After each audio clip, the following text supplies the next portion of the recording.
দেখুন এই লোকটি কাজ করার সময় কি পেল। আরে এটা কি? এটা তো চকচক করতেছে, দেখি তো একটু।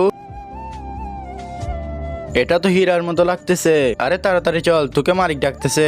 আচ্ছা তুমি যাও, আমি আসতেছি। এই পাথরের মধ্যে কি লুকাচ্ছ?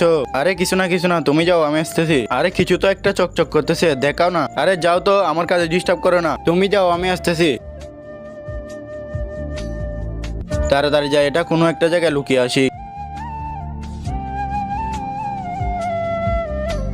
এখানে রেখে দিই। এবার উপরে আর কয়েকটা দিয়ে ঢেকে দিই। হ্যাঁ হয়ে গেছে, এবার মালিকের কাছে যাই। আমি তো জানতাম তুমি কিছু পেয়েছো। এবার দেখি তো কি লুকিয়েছে। আরে এটা কি হীরা? মালিক আপনি আমাকে ডাকছেন? হ্যাঁ বসো।